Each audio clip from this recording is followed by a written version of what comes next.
Modern physics, JEE NEET, MHT CET, कोई भी entrance examination के लिए सबसे इंपॉर्टेंट टॉपिक है। और उसमें एटम्स, मॉलिक्यूल्स एंड न्यूक्लियाई, ये one of the important topic है जहां से काफी क्वेश्चंस आए हुए हैं। और एटम्स, मॉलिक्यूल्स, न्यूक्लियाई में न्यूक्लियाई ये भी एक बड़ा टॉपिक है। और अगर हम एनसीईआरटी की बात करें या किसी भी स्टेट बोर्ड की किताब की बात करें तो न्यूक्लियाई में काफी अच्छा सारा कंटेंट है, डिफरेंट टाइप्स ऑफ प्रॉब्लम्स है। और आज हम न्यूक्लियाई के उसी टॉपिक पर फोकस करने वाले हैं जहां से काफी क्वेश्चंस आते हैं। तो आइए आज हम न्यूक्लियाई स्टार्ट करते हैं। और मैंने आपके लिए बिल्कुल बेहतरीन पॉइंट्स निकाले हुए हैं।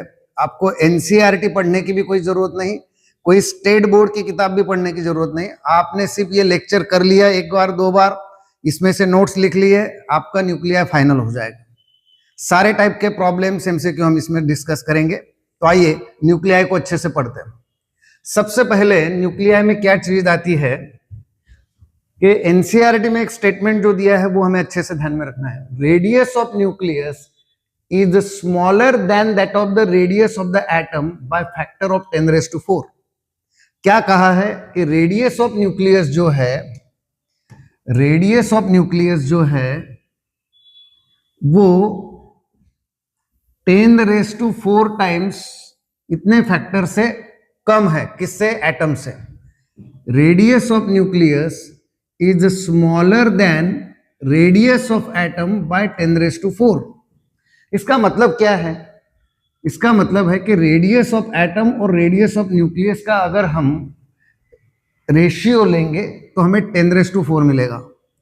रेडियस ऑफ एटम और रेडियस ऑफ न्यूक्लियस, अगर हम इसका रेशियो लेंगे तो हमें क्या मिलेगा? 10⁻⁴ मिलेगा। इसका मतलब रेडियस ऑफ एटम ये न्यूक्लियस के रेडियस से 10⁻⁴ टाइम्स है। ऐसा इसका मतलब है। Radius of atom radius of nucleus से 10⁻⁴ टाइम्स है। इसी का मतलब radius of nucleus radius of atom से कितने फैक्टर से कम है? 10⁻⁴ फैक्टर से। जितने फैक्टर से एटम बड़ा है उतने ही फैक्टर से न्यूक्लियस कम है, साइज। तो ये एनसीईआरटी का स्टेटमेंट बहुत इंपॉर्टेंट है। Radius of nucleus is smaller than the radius of atom by factor of 10⁻⁴। इसका मतलब ऐसा है कि ratio of radius of atom और रेडियस ऑफ न्यूक्लियस लेंगे तो 10⁻⁴ आएगा। इसका मतलब रेडियस ऑफ एटम आएगा 10⁻⁴ टाइम्स रेडियस ऑफ न्यूक्लियस। या अगर हम उल्टा लिखे तो radius of nucleus is equal to 10⁻⁻⁴ times radius of atom. कितना क्लियर है? ये सबसे पहला इंपॉर्टेंट पॉइंट है। क्या पॉइंट है? रेडियस ऑफ न्यूक्लियस जो है वो एटम के रेडियस से कितने फैक्टर से कम है? 10⁻⁴ फैक्टर से कम है। इसका मतलब है कि radius of nucleus is equal to 10⁻⁻⁴ times radius of atom. इतना क्लियर? अब वॉल्यूम ऑफ न्यूक्लियस अगर लेंगे या वॉल्यूम ऑफ एटम लेंगे तो 4/3 πr³ हो जाएगा वॉल्यूम, बराबर है। इसका मतलब volume is directly proportional to radius cube. तो volume of nucleus upon volume of atom अगर हम लेंगे तो radius of nucleus upon radius of atom हो जाएगा क्यूब। क्या कहा मैंने? Volume of nucleus. क्या आपको बात समझ रही है? वॉल्यूम ऑफ न्यूक्लियस जो है वो 4/3 πr³ है। और इसका मतलब वॉल्यूम जो है वो डायरेक्टली प्रोपोर्शनल टू r³ है। तो इसलिए अगर इस फॉर्मूले के हिसाब से हम जाएंगे तो volume of nucleus upon volume of atom is equal to radius of nucleus upon radius of atom, bracket raise to 3 हो जाएगा।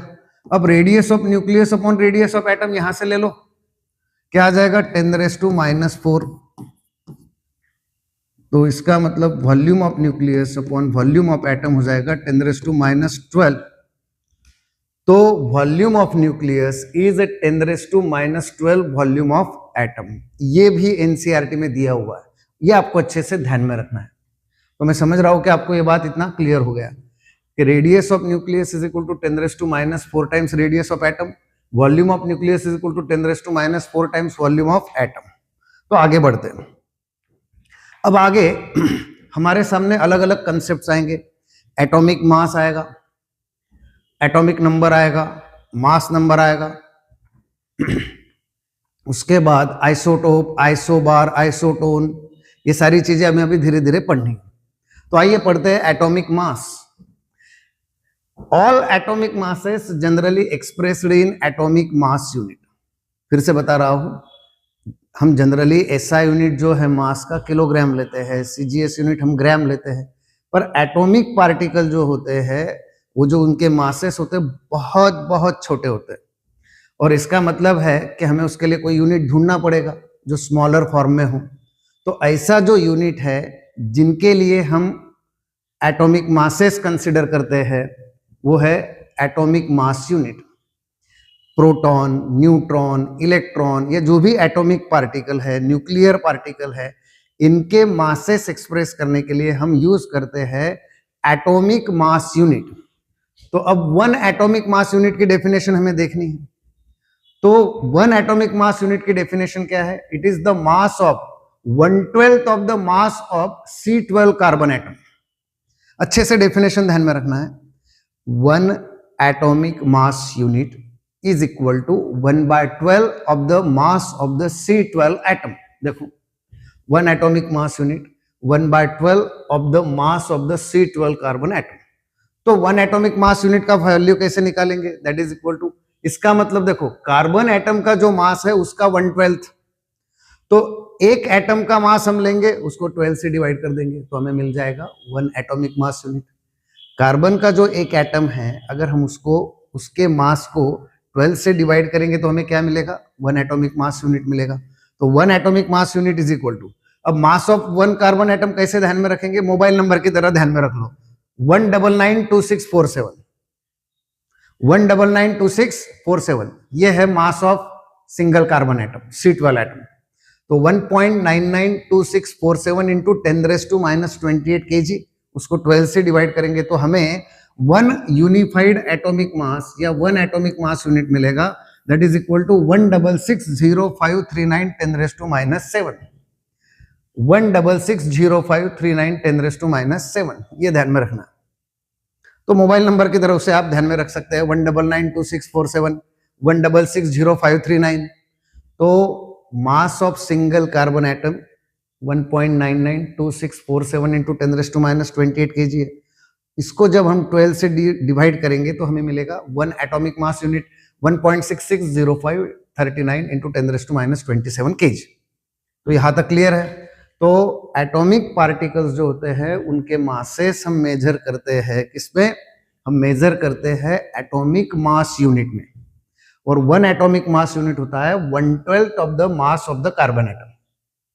ठीक है, तो यहां तक तो आपको क्लियर है कि वन एटॉमिक मास यूनिट आपको एग्जाम में जब आप यूज करेंगे तो इसको सिर्फ 1.66 इंटू 10⁻⁻27 kg ले लेना है कैलकुलेशन के वक्त।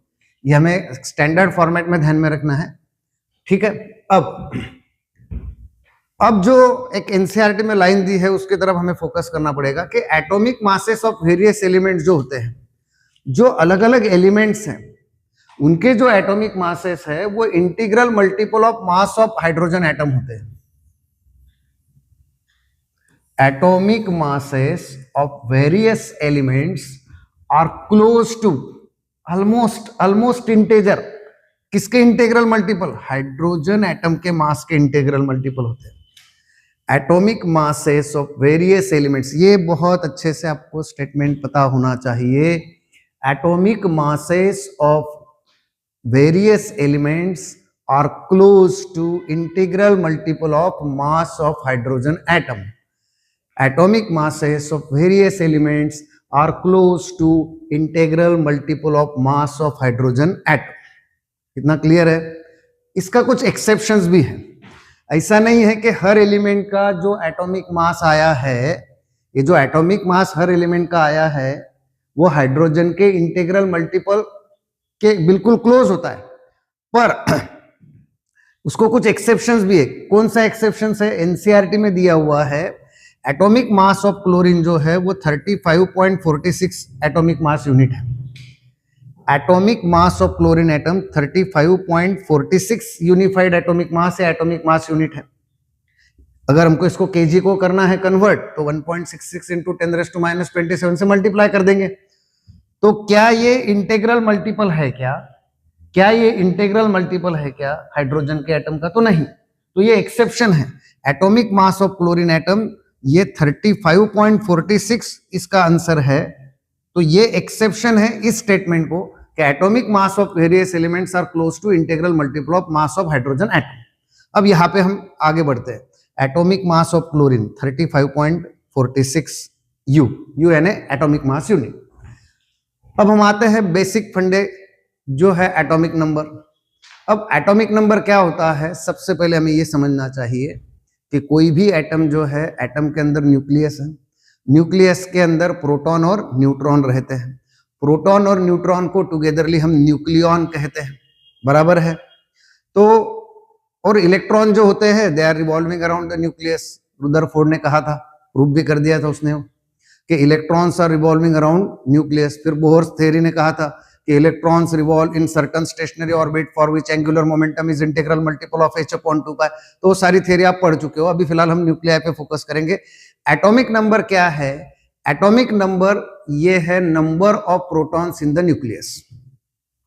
तो नंबर ऑफ प्रोटॉन जितने होंगे वही उस एलिमेंट का एटॉमिक नंबर हो जाएगा।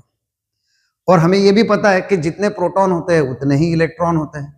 तो एटॉमिक नंबर हम नंबर ऑफ प्रोटॉन से बोले या नंबर ऑफ इलेक्ट्रॉन से बोले तो भी चलेगा, पर एटॉमिक नंबर हम नंबर ऑफ इलेक्ट्रॉन से डिफाइन नहीं करते।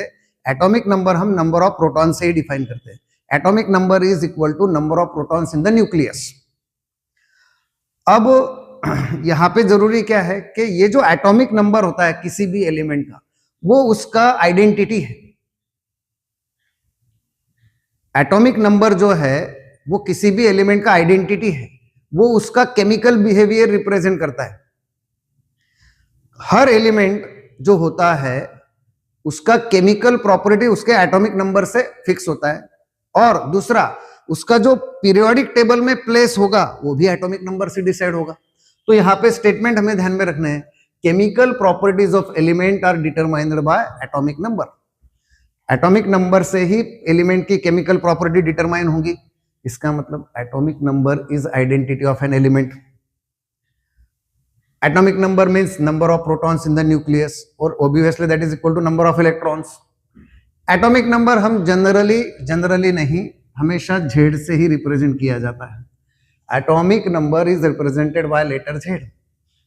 Late mp is the mass of proton. एक प्रोटॉन का मास मैं mp मान लेता हूं। मान लो एक प्रोटॉन का मास अगर मैंने mp मान लिया और किसी एलिमेंट का एटॉमिक नंबर z है, z यानी क्या? Number of protons. तो एक प्रोटॉन का मास mp है और टोटल प्रोटॉन्स कितने हुए? z। तो टोटल मास ऑफ प्रोटॉन कितना होगा? zmp हो जाएगा। Product of mass of one proton and two numbers. Let mp is the mass of proton and z is atomic number of atom, then total mass of proton कितना हो जाएगा? zmp हो जाएगा। इतना क्लियर है? तो क्या एटॉमिक नंबर आपको समझ में आया? अब चलते हैं मास नंबर की तरफ। अब देखो एटॉमिक नंबर यानी number of protons in the nucleus, पर न्यूक्लियस में नंबर ऑफ न्यूट्रॉन्स भी तो है, बराबर है ना?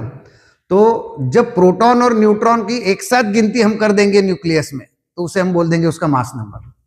तो आते हैं मास नंबर पे। देखो ध्यान में रखना है, केमिकल प्रॉपर्टी मास नंबर से डिसाइड नहीं होती, सिर्फ एटॉमिक नंबर से डिसाइड होती है, यानी नंबर ऑफ प्रोटॉन से।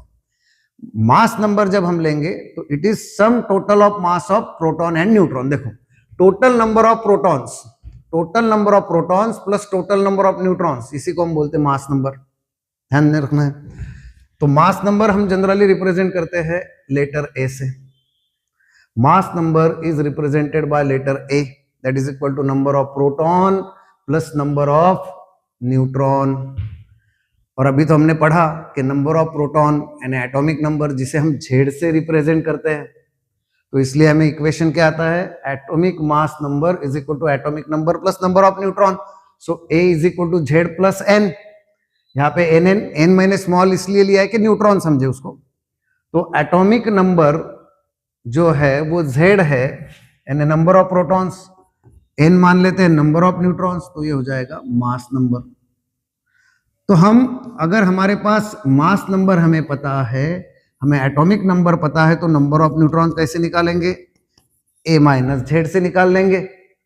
हमारे पास मास नंबर है, हमारे पास एटॉमिक नंबर है, तो नंबर ऑफ न्यूट्रॉन्स ऐसे आ जाएगा। तो यहाँ पे हमें ये समझना है कि मास नंबर क्या है, मास नंबर है atomic mass number is equal to number of protons plus number of neutrons, और नंबर ऑफ प्रोटॉन जो होता है वो z से रिप्रेजेंट करते हैं। तो ये है मास नंबर की definition, total number of protons plus total number of neutrons. अब न्यूक्लियस जो होता है, किसी भी एलिमेंट का जो न्यूक्लियस होता है या न्यूक्लियर स्पेसिस या न्यूक्लाइड, एनसीईआरटी में बहुत अच्छा स्टेटमेंट दिया है, न्यूक्लियर स्पेसिस या न्यूक्लाइड ऑफ एनी एलिमेंट कैसे रिप्रेजेंट करेंगे, इस तरह से रिप्रेजेंट करेंगे। एक्स क्या है, ये एक न्यूक्लियर स्पेसिस है, कोई एलिमेंट है। एक्स क्या है, कोई न्यूक्लियर स्पेसिस है, गोल्ड है, सिल्वर है, मर्क्यूरी है, कुछ भी। और उस न्यूक्लियर स्पेसिस का एटॉमिक नंबर बेस में लिखना है और मास नंबर उसके अपेक्स में लिखना है, टॉप में लिखना है, सफिक्स जेड। बात समझ में आई? ये जो न्यूक्लियर स्पेसिस है उसको न्यूक्लाइड भी कहा गया है एनसीईआरटी में। सो न्यूक्लियर स्पेसिस या nuclide of any element is shown by x. ये एक्स क्या है, न्यूक्लियर स्पेसिस है या न्यूक्लाइड है। इसका एटॉमिक नंबर बेस में लिख दो और मास नंबर यहां पे लिख दो ऊपर, तो ये हो गया न्यूक्लाइड। फॉर एग्जांपल गोल्ड, जिसका एटॉमिक नंबर 79 है, मास नंबर 197 है। ये आपको लर्न करना है। अब हमें एटॉमिक नंबर मिला यानी नंबर ऑफ प्रोटॉन मिल गए, मास नंबर मिला यानी number of proton plus number of neutron मिले। अब इन दोनों का सब्ट्रैक्शन अगर करेंगे तो नंबर ऑफ न्यूट्रॉन मिल जाएगा। तो गोल्ड में नंबर ऑफ न्यूट्रॉन 118 है। ये कैसे मिला, इन दोनों का सब्ट्रैक्शन से। सो कोई भी न्यूक्लाइड इस तरह से रिप्रेजेंट किया जाता है। तो अब हमें क्या क्या कंसेप्ट क्लियर हो गए, एटॉमिक नंबर क्लियर हो गया, मास नंबर क्लियर हो गया। पहला हमने सबसे पॉइंट क्या देखा कि radius of nucleus is equal to 10⁻⁻⁴ radius of atom, और volume of nucleus is equal to 10⁻⁻12 volume of atom. यहां तक हमने क्लियर कर लिया है। आगे बढ़ते हैं। अब isotope, isobar and isotone. Isotope, isobar and isotone.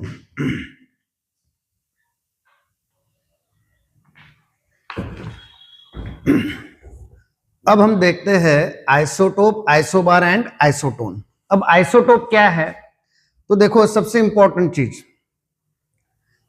हमने क्या देखा कि नंबर ऑफ प्रोटॉन्स यानी एटॉमिक नंबर हर एलिमेंट की केमिकल प्रॉपर्टी है।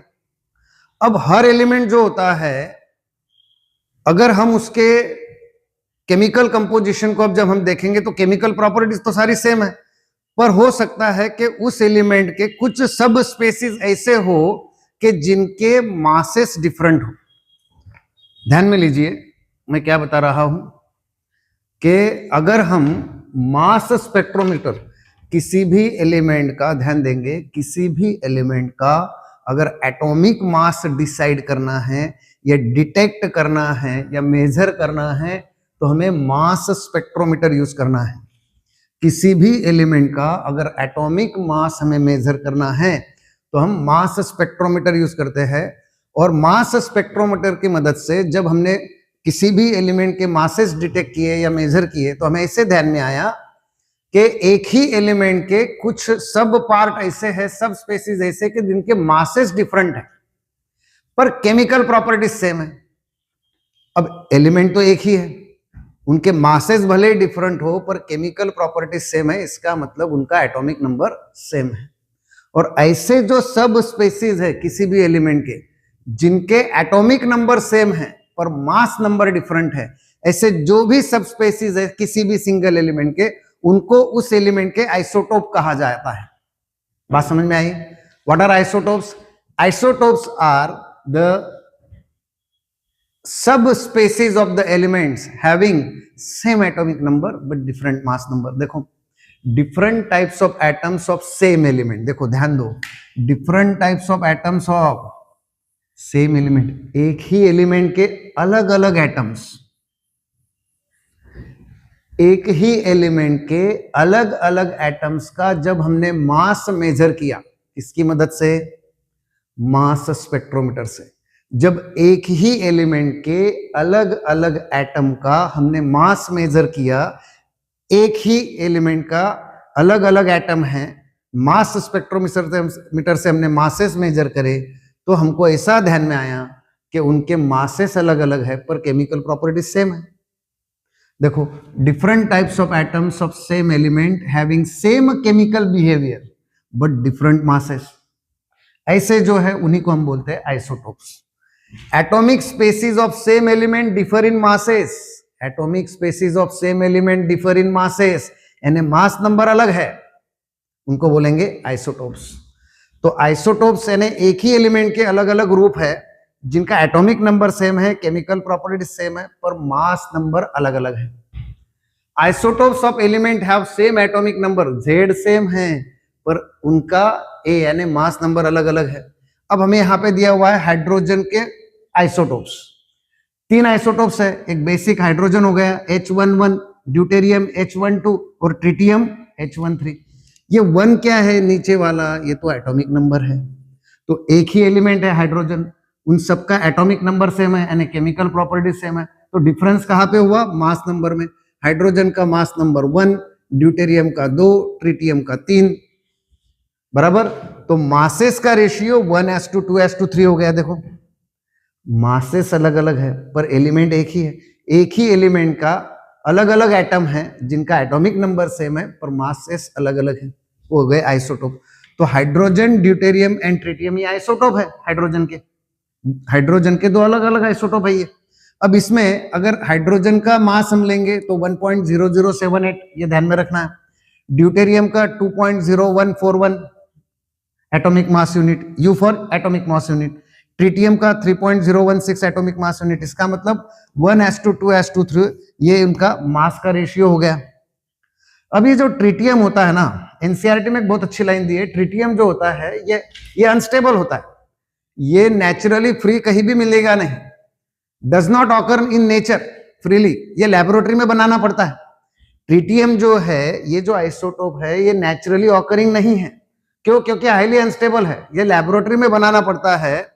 और ये जो ट्रिटियम होता है अगर कहीं बन गया तो ये ट्रिटियम एज इट इज रहेगा नहीं, ये इमीडिएटली कन्वर्ट हो जाएगा स्टेबल एलिमेंट में, यानी प्रोटॉन और न्यूट्रॉन और एंटी न्यूट्रिनो पार्टिकल देखे। मैं बताता हूं आपको, देखो ध्यान। आइसोटोप्स हमने देखे, हाइड्रोजन के 3 आइसोटोप हो गए। दूसरा, गोल्ड के कितने आइसोटोप है? 32 आइसोटोप्स है, ऐसा एनसीईआरटी में दिया हुआ है। गोल्ड के 32 आइसोटोप्स है जिनका मास नंबर 173 से 204 है। Gold has 32 isotopes from mass number ranging from 173 to 204। Gold का एटॉमिक नंबर वही रहेगा 79, पर मास नंबर अलग अलग रहेंगे, उन्हीं को आइसोटोप्स बोलते हैं। बात समझ में आई? सो आइसोटोप्स को हमें अच्छे से समझ लेना चाहिए कि एटॉमिक नंबर से मास नंबर अलग है। अब आइसोबार क्या है?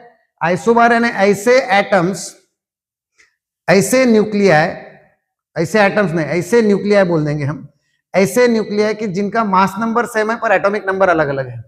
एटॉमिक नंबर अलग अलग, इसका मतलब केमिकल प्रॉपर्टीज भी अलग अलग है, क्योंकि एटॉमिक नंबर बदलेगा तो केमिकल प्रॉपर्टीज बदल जाएंगे।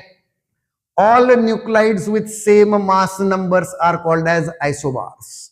मास नंबर सेम है पर एटॉमिक नंबर अलग अलग है। क्या एग्जांपल है इसका? एग्जांपल दिया है ट्रिटियम H13 और helium 23, tritium H13 and helium 23। तो ये हो गया आइसोबार। मास नंबर सेम, देखो ध्यान दो, अगर X Z A और Y Z2 A, इस तरह से हमें न्यूक्लाइड दिया है, एलिमेंट अलग अलग है, एटॉमिक नंबर अलग अलग है पर मास नंबर सेम है, इसका मतलब ये दोनों आइसोबार्स है। क्लियर? अब मान लो हमारे पास कोई एलिमेंट है X जिसका एटॉमिक मास A है और एटॉमिक नंबर Z है। एक दूसरा एलिमेंट Y लेते हैं जिसका एटॉमिक मास A2 और Z2 ले लेते हैं। X के लिए A1 Z1 लेते हैं। मान लो दोनों के लिए नंबर ऑफ न्यूट्रॉन कैसे निकालेंगे, A1 माइनस Z1, इसके नंबर ऑफ न्यूट्रॉन्स, इसके A2 माइनस Z2। अगर नंबर ऑफ न्यूट्रॉन्स दोनों में सेम है तो ये दोनों एक दूसरे के आइसोटोन हो गए। आइसो बार में मास सेम, आइसोटोप में एटॉमिक नंबर सेम, और आइसोटोन में neutron number same. Neutron number है ना A माइनस Z सेम। तो देखो यहाँ पे मर्क्यूरी और गोल्ड ऐसा एग्जांपल दिया हुआ है। मर्क्यूरी में 80-198 और गोल्ड में 79-197, ये आपको लर्न करना है। मर्क्यूरी 80-198 और गोल्ड 79-197, दोनों का सब्ट्रैक्शन सेम है। दोनों का सब्ट्रैक्शन सेम है यानी दोनों के नंबर ऑफ न्यूट्रॉन सेम है, तो ये हो गए आइसोटोन। तो अभी हमने कंसेप्ट क्लियर कर लिए, आइसोबार, आइसोटोप एंड आइसोटोन। अब अगले कंसेप्ट पे जाते हैं। अब हमें फिर से उस बात को दोहराना पड़ेगा कि हर एलिमेंट जो होता है उसके अलग अलग आइसोटोप का मिक्सचर होता है। Every element is mixture of different isotopes, उसके खुद के, बराबर। तो हर एलिमेंट उसके अलग अलग आइसोटोप का मिक्सचर होता है। यानी मान लो कोई X1, कोई हमारे पास एलिमेंट है, उसके 3 आइसोटोप है, 1 2 3। X एक एलिमेंट है, उसके आइसोटोप है 1 2 3। तो X जो है उन तीनों का मिक्सचर है।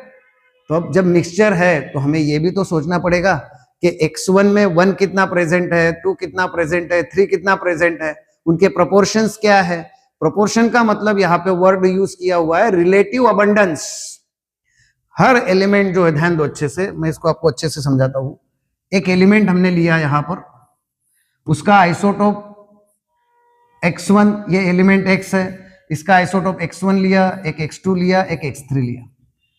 हर एलिमेंट उसके अलग अलग आइसोटोप का मिक्सचर होता है, ठीक है।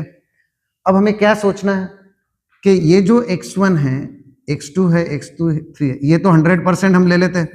फिर इसके 100% में इसके परसेंटेज कितने, इसके परसेंटेज कितने, इसके परसेंटेज कितने, इसका मतलब ये जो अलग अलग आइसोटोप्स है इनका रिलेटिव अबंडेंस कितना है किसी एलिमेंट में, इसका हमें अभी स्टडी करना है और इसका फॉर्मूला हमें देखना है।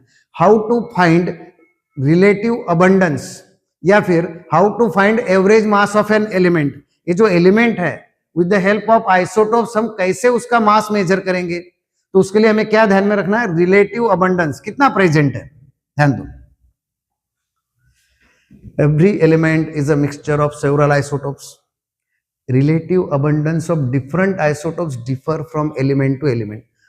ऐसा जरूरी नहीं है कि हर एलिमेंट में रिलेटिव अबंडेंस ऑफ आइसोटोप्स 50-50% हो, 30-30% हो, या 40-60 का रेशियो हर एलिमेंट में सेम नहीं होता। हर एलिमेंट में रिलेटिव अबंडेंस ऑफ आइसोटोप्स जो होता है, यानी उसके जो आइसोटोप्स होते हैं वो अलग अलग प्रोपोर्शन में होंगे, ठीक है। तो यहाँ पे हमें एक एग्जाम्पल दिया हुआ है क्लोरीन, एनसीईआरटी में। क्लोरीन के 2 आइसोटोप है, ध्यान देना, क्लोरीन के 2 आइसोटोप है। तो दोनों आइसोटोप है तो एटॉमिक नंबर तो सेम है, फिर डिफरेंस क्या है, मास में। तो 2 आइसोटोप क्लोरीन के दिए जिनके मासेस है 34.98 atomic mass unit and 36.98 atomic mass unit. ये close to integral multiple of hydrogen, mass of hydrogen atom है। देखो 34.98, 98 एंड ऑलमोस्ट इंटेजर ही हो गया ना, 1 हो जाएगा ना फिर आगे। तो 34.98 एंड 36.98 ये मासेस दिए हैं 2 आइसोटोप के, ठीक है।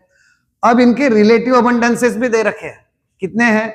जो पहला वाला है 34.98, इसका रिलेटिव अबंडेंस है 75.4%। जो टोटल 100% है उसमें से 75.4% ये वाला आइसोटोप है और 24.6% ये 36.98 वाला आइसोटोप है। तो इसका मतलब क्या, अभी हमारे पास क्लोरीन एटम है, एलिमेंट है। इस क्लोरीन एलिमेंट के 2 आइसोटोप है, 2 आइसोटोप के मासेस हमें पता है, उनके रिलेटिव अबंडेंसेस हमें पता है। बात समझ में आ रही है। 2 आइसोटोप है जिनके मासेस M1 M2 हमें पता है, जिनके रिलेटिव अबंडेंसेस R1 R2 हमें पता है। इससे हमें क्या मिलेगा, आइए देखते हैं।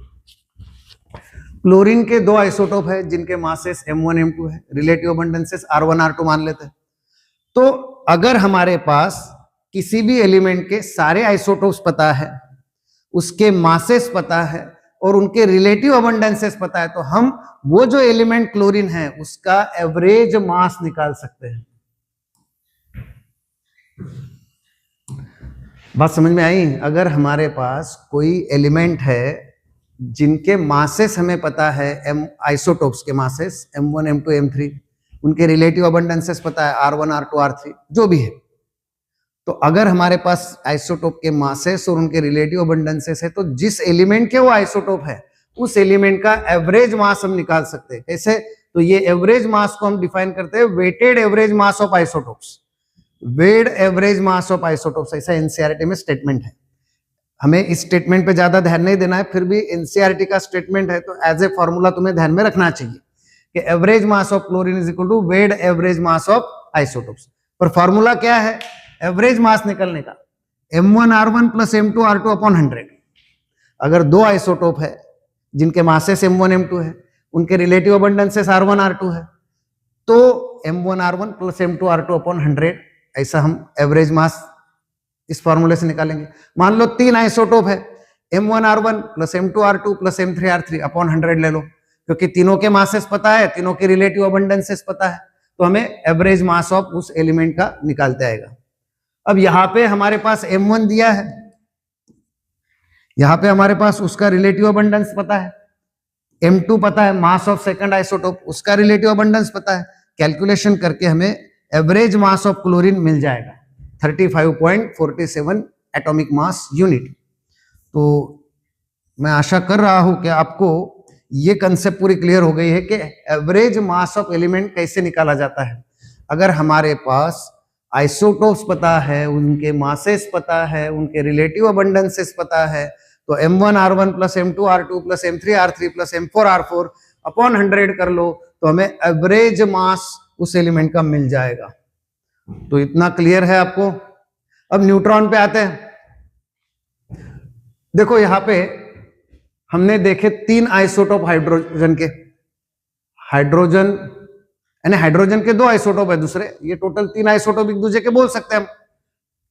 हाइड्रोजन तो मेन एलिमेंट है, उसके दो आइसोटोप बोल दो, तो H11 H12 H13, तो मासेस हो गए 1s2 2s2 3। एटॉमिक नंबर तो सेम है, केमिकल प्रॉपर्टीज सेम है, सिर्फ मासेस अलग अलग है। कितने मासेस है? 1.00718, 2.0141, 3.0160, ये इसके मासेस। अब ये जो न्यूट्रॉन है ये डिस्कवर कैसे हुआ, तो हमें ज्यादा इसमें जाना नहीं है, पर एनसीईआरटी के जो मेन लाइन से उस पर हमें ध्यान में रखना है कि न्यूट्रॉन डिस्कवर किसने किया? ये बाबा जेम्स चैडविक। ये जो प्राणी थे हमारे जैसे ही, जेम्स चैडविक, इन्होंने न्यूट्रॉन डिस्कवर करा और बहुत बड़ा उपकार करा है, डिस्कवर करके नोबेल प्राइज भी इनको मिला है। तो जेम्स चैडविक जो है वो क्या कर रहे थे, उनको क्या ऑब्जर्व हुआ? जब उन्होंने बेरिलियम न्यूक्लियाई, ध्यान देंगे, जब उन्होंने बेरिलियम न्यूक्लियाई को अल्फा पार्टिकल से बम्बार्ड किया, जेम्स चैडविक को क्या ध्यान में आया? जब beryllium nucleus bombarded with helium nuclei, बोल दो, अल्फा पार्टिकल तो क्या होता है? हेलियम न्यूक्लियाई होता है ना। तो हम ऐसा बोल सकते हैं कि beryllium nuclei bombarded with helium nuclei, या फिर beryllium nuclei bombarded with alpha particle, तो उन्हें कुछ न्यूट्रल रेडिएशंस दिखाई दिए, emission of neutral radiations. James Chadwick को जब उन्होंने बेरिलियम न्यूक्लियाई अल्फा पार्टिकल से बम्बार्ड किए, तो वहां से उनको किसका इमिशन ध्यान में आया? न्यूट्रल रेडिएशंस का इमिशन ध्यान में आया, और इन्हीं न्यूट्रल रेडिएशंस को उसने बोल दिया न्यूट्रॉन्स। तो न्यूट्रॉन्स की डिस्कवरी जाती है जेम्स चैडविक के पास। तो इतना ही एनसीईआरटी में से आपको उठाना है, इतना ही ध्यान में रखना है, बाकी और कुछ पढ़ने की जरूरत नहीं है। James Chadwick observed emission of neutral radiations when beryllium nuclei bombarded with alpha particle, और इन्हीं न्यूट्रल रेडिएशंस को उसने क्या बोल दिया? न्यूट्रॉन्स बोल दिया। और ये जो न्यूट्रॉन्स है उनको पावर है किसी भी एलिमेंट के प्रोटॉन को नॉकआउट करने का, प्रोटॉन निकाल देता है वहां से, ऐसा स्टेटमेंट एनसीईआरटी में, पर उसमें जाने की जरूरत नहीं। मास ऑफ प्रोटॉन कितना होता है? 1.00727 एटॉमिक मास यूनिट। अगर उसका किलोग्राम में कन्वर्ट करेंगे तो 1.6726 इंटू 10⁻⁻27 kg। अब मास ऑफ प्रोटॉन कैसे निकालते हैं? मास of hydrogen minus mass of electron. Proton, hydrogen के न्यूक्लियस में एक ही तो प्रोटॉन है और एक ही तो उसका इलेक्ट्रॉन है बाहर। तो अगर total mass of hydrogen atom हमें पता है, ये total mass of hydrogen atom हमें पता है, उसमें से इलेक्ट्रॉन का मास अगर निकाल देंगे तो बचता क्या है, सिर्फ प्रोटॉन। तो प्रोटॉन का मास मिल जाएगा हमें, और ये मिला। हाइड्रोजन एटम के न्यूक्लियस में एक प्रोटॉन है और बाहर एक इलेक्ट्रॉन है, तो न्यूक्लियस का मास, और हाइड्रोजन एटम के इसमें न्यूट्रॉन नहीं होता।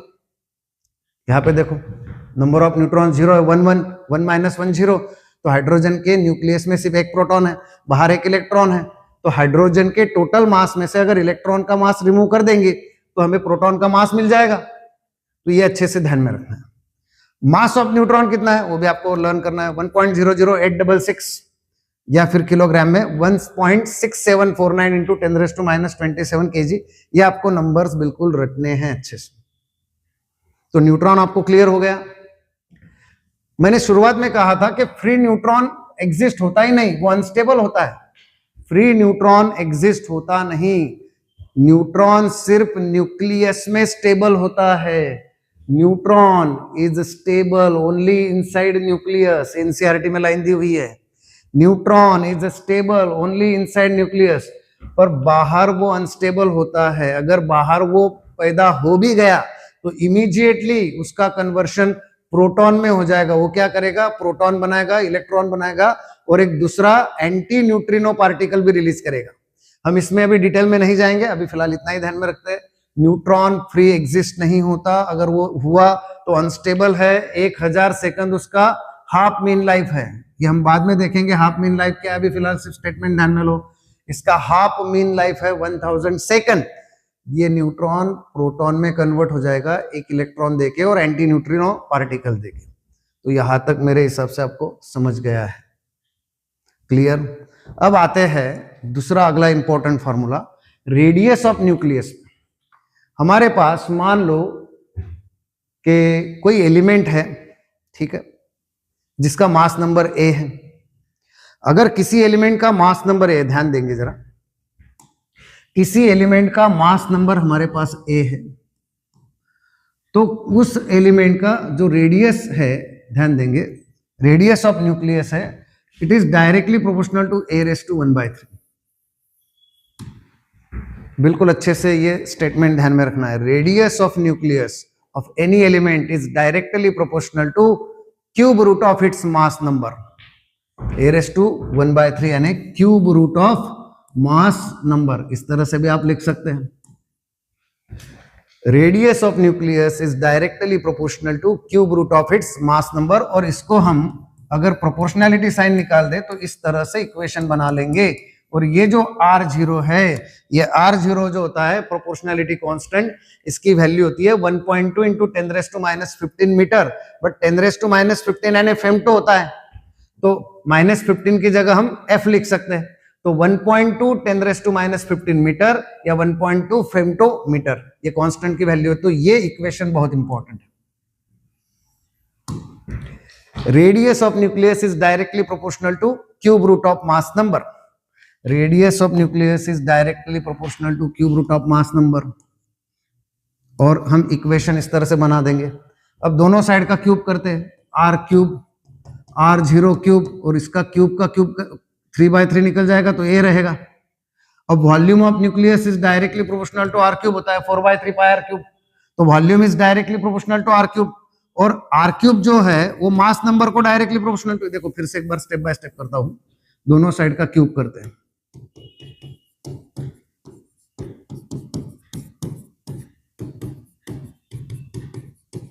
ये 3 कैंसिल, तो ये ऐसा हो जाएगा। तो इसका मतलब क्या हुआ, r³ is directly proportional to a, बराबर है।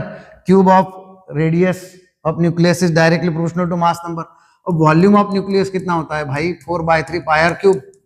ये तो कांस्टेंट है, इसका मतलब volume is directly proportional to r³ है। और r³ किसको डायरेक्टली प्रोपोर्शनल टू है, मास नंबर को। इसका मतलब volume of nucleus is directly proportional to mass number. तो दो अलग अलग न्यूक्लियस लेंगे तो उनके अलग अलग एलिमेंट के मास नंबर अगर a1 a2 होंगे तो उनके वॉल्यूम ऑफ न्यूक्लियस इस तरह से हम प्रोपोर्शनलिटी दिखा सकते हैं। पहला एलिमेंट का मास नंबर a1 है, दूसरा एलिमेंट का मास नंबर a2 है, तो उनके वॉल्यूम ऑफ न्यूक्लियस जो होते हैं उनका रेशियो मास के रेशियो के इक्वल टू हो जाएगा। क्या बात समझ में आई? फिर से समझाता हूं, देखो ध्यान दो। Radius of nucleus is directly proportional to cube root of mass number Na a⁻⁴। तो R इज इक्वल टू कुछ कांस्टेंट हम लिख देंगे। ये जो कांस्टेंट है ये एक प्रोपोर्शनैलिटी कांस्टेंट है जिसकी वैल्यू 1.2 फेम्टोमीटर है, यानी 1.2 इंटू 10⁻⁻15 मीटर। अब अगर हम इसको क्यूब करेंगे तो R cube is directly proportional to A हो जाएगा, पर R क्यूब जो है उसको वॉल्यूम डायरेक्टली प्रोपोर्शनल टू होता है, तो volume of nucleus is directly proportional to mass number. तो मान लो पहले एलिमेंट का मास नंबर A1 है, दूसरे एलिमेंट का मास नंबर A2 है, तो दोनों के न्यूक्लियस का वॉल्यूम इस तरह से कंपेयर किया जा सकता है, बराबर है। देखो हम पढ़ते हैं इसको, ये तो क्लियर है, volume of nucleus is directly proportional to ये। अब हम डेंसिटी के बारे में सोचते हैं। अभी हमने क्या देखा कि radius is directly proportional to a⁻⁴, ये clear. Volume is directly proportional to mass number, ये भी क्लियर। अब आते हैं डेंसिटी की तरफ। Density of nucleus, density of nucleus जो है वो mass number upon volume, so A/V, so rho is equal to, या फिर density is equal to mass number यानी A और वॉल्यूम ही, बराबर है। अब density is directly proportional to mass number है और इनवर्सली प्रोपोर्शनल टू वॉल्यूम है, पर अगर हम नीचे वॉल्यूम का सोचे तो वॉल्यूम तो डायरेक्टली टू मास नंबर है, तो मास नंबर कैंसल। इसका मतलब डेंसिटी जो है वो मास नंबर पे डिपेंड ही नहीं होती। एलिमेंट कोई भी हो, डेंसिटी ऑफ न्यूक्लियस सेम होगी, क्यों? क्योंकि वो मास नंबर पे डिपेंड नहीं है। बात समझ में आई? Density of nucleus is equal to mass of nucleus upon volume of nucleus है।